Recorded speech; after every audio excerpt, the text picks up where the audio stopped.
तर महाराष्ट्राच्या अर्थकारणाची धुरा अनेक वर्ष सांभाळणारे, कठोर निर्णय घेणारे, अत्यंत शिस्तीचे हे दादा. प्रत्येकाला शिस्त पाळा, वारंवार ते माध्यमांसमोर सुद्धा कार्यकर्त्यांना ओरडलेले आपल्याला पाहायला मिळालेले. मात्र त्याच कार्यकर्त्याची नंतर समजूतसुद्धा काढलेली त्यांनी आपल्याला पाहिलेलं आहे. निवेदनं जर कार्यकर्ते दादांना देणार असतील तर आधी दादा त्याच्यावर प्रश्न उपस्थित करतात. हे असंच का झालं, ते तसंच का झालं, असं कार्यकर्त्याला विचारतात आणि नंतर ते काम करूनही द्यायचे, अधिकाऱ्यांना सांगायचे, आदेश द्यायचे आणि ते काम करूनही घ्यायचे. मात्र जे होणार नसेल ते स्पष्टपणे रोखठोकपणे त्या कार्यकर्त्याची किंवा त्या नेत्याच्या तोंडावर ते आपल्याला सांगत असल्याचं सुद्धा पाहायला मिळालेलं आहे. कडक शिस्तीचे नेते म्हणून ओळखले जाणारे राज्याचे उपमुख्यमंत्री आणि वित्तमंत्री अजित पवार यांचं खरं तर निधन झालेलं आहे आणि ही राज्यासाठी मोठी पोकळी निर्माण करणार आहे. केवळ राजकीय नव्हे तर आर्थिकदृष्ट्या सुद्धा राज्यासाठी मोठी हानी ही मानली जाते. तर बारामतीत शरद पवार, तटकरे, जयंत पाटील सध्या उपस्थित आहेत. फडणवीस, शिंदेसह राज्यपाल सुद्धा उपस्थित आहेत बारामतीत. अजित पवारांच्या निधनानं राज्यावर शोककळा पसरलेली आहे आणि पंकजा मुंडे सुद्धा आपल्याला इथं पाहायला मिळतात. बारामती विद्याप्रतिष्ठान हॉलमध्ये बैठक होते. छगन भुजबळ तिथं पोहोचलेले आहेत. शरद पवार, तटकरे, फडणवीस, शिंदेसह राज्यपाल सुद्धा त्या बैठकीसाठी उपस्थित आहेत. अजित पवारांच्या निधनानंतर ही बैठक होतीये. पवार कुटुंबियांच्या सांत्वन करण्यासाठी तिथं सगळे नेते दाखल झालेत. बारामती विद्याप्रतिष्ठानच्या हॉलमध्ये ही बैठक होते. तिथंच उद्या 11 वाजता अजित पवारांवर अंत्यसंस्कार केले जातील. 9 वाजता त्यांची अंत्ययात्रा निघणार आहे आणि त्याआधी ही बैठक होते. विद्याप्रतिष्ठान हॉलमध्ये सध्या नेत्यांची बैठक होते. शरद पवार, तटकरे, जयंत पाटील या बैठकीत उपस्थित आहेत. फडणवीस, शिंदेसह राज्यपाल सुद्धा या बैठकीत उपस्थित आहेत.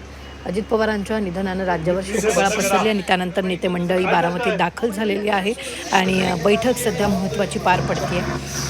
विमानाचा आज अजित पवारांच्या विमानाचा बारामतीत अपघात झाला आणि त्यानंतर त्या विमान अपघातात अजित पवारांचा मृत्यू झालेला आहे आणि दुसरीकडे बारामतीच्या रुग्णालयाबाहेर कार्यकर्त्यांचा मोठा आक्रोश आपल्याला बघायला मिळतो. आम्ही पोरके झालो आहे अशी भावना सध्या कार्यकर्ते व्यक्त करतायत.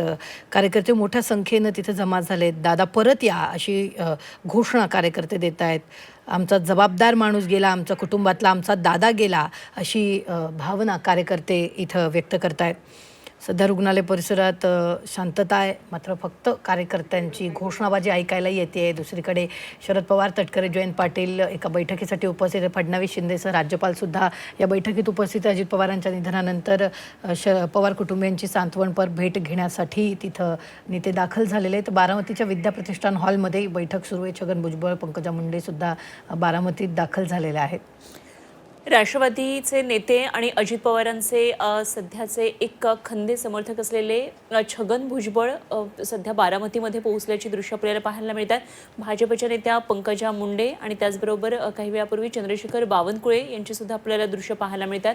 तर विविध पक्षातले महत्त्वाचे नेते सध्या बारामतीमध्ये उपस्थित आहेत आणि अनेक जण सध्या बारामतीमध्ये येत आहेत. राज ठाकरे सुद्धा निघालेले आहेत.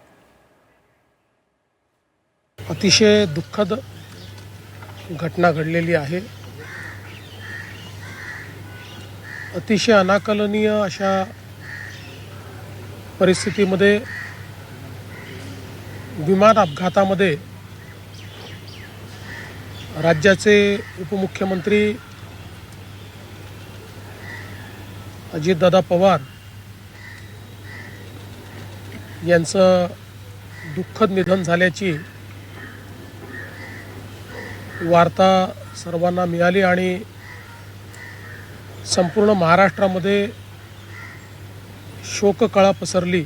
महाराष्ट्राच्या विकासामध्ये अतिशय महत्त्वपूर्ण योगदान ते देत होते. अशा काळामध्ये त्यांचं निघून जाणं हे अविश्वसनीय आहे, मनाला चटका लावणारं आहे. माझ्याकरता तर वैयक्तिक एक दमदार आणि दिलदार अशा प्रकारचा मित्र या ठिकाणी सोडून गेलेला आहे.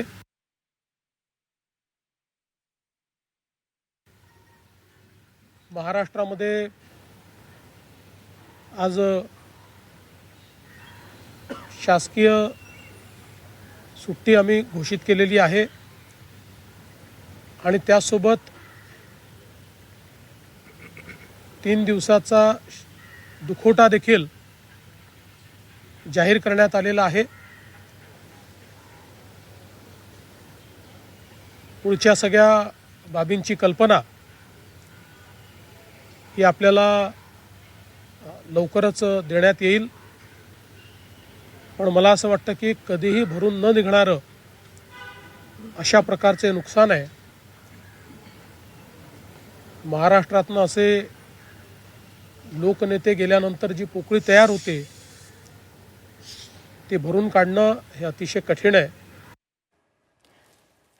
मुख्यमंत्री देवेंद्र फडणवीस यांनी म्हटलेलं आहे की माझा एक मित्र हरपला, त्यामुळे वैयक्तिकदृष्ट्या सुद्धा एक खूप मोठं नुकसान आहे. अर्थातच राज्याचा राज्यकारभार हा सगळा हाताळत असताना तिघेजण सातत्यानं वेगवेगळ्या महत्त्वाच्या निर्णयांसाठी समोर यायचे, मात्र आता यातला एक जण नसणार आहे. त्यामुळे निश्चितच महाराष्ट्रासाठीची ही एक मोठी पोकळी म्हणता येईल. देवेंद्र फडणवीस यांनी ही प्रतिक्रिया दिलेली आहे. तर काही वेळापूर्वी जेव्हा शरद पवार बारामतीमध्ये आले त्यावेळी त्यांनी आधी अपघात ज्या ठिकाणी झाला त्या ठिकाणी पाहणी केली आणि त्यानंतर ते पुढे गेले असल्याचं कळतंय. तर आपल्याला पाहायला मिळते एकंदरीतच पवार कुटुंबावर अत्यंत मोठा हा दुःखाचा डोंगर कोसळलेला आहे. आणि पार्थ पवार, सुनेत्रा पवार, सुप्रिया सुळे यांची ही दृश्य आपल्याला पाहायला मिळतात जेव्हा ते दिल्लीवरून दाखल झाले. तर उद्या सकाळी 11 वाजता अंत्यसंस्कार होणार आहेत विद्याप्रतिष्ठानच्या मैदानामध्ये. आणि अजित पवार यांची ही अकाली एक्झिट प्रत्येकाचंच मन हेलावून टाकणारी ही घटना आहे. राज्याच्या राजकारणाच्या दृष्टीनं आजचा दिवस हा एक काळा दिवस म्हणावा लागेल. अजित पवारांचा विमान अपघातामध्ये मृत्यू झाला. सकाळी जेव्हा ही बातमी कळाली तेव्हा अनेकांचा कानावर विश्वासच बसत नव्हता. संपूर्ण महाराष्ट्र आज अजित पवारांच्या या अकाली मृत्यूनं हळहळला.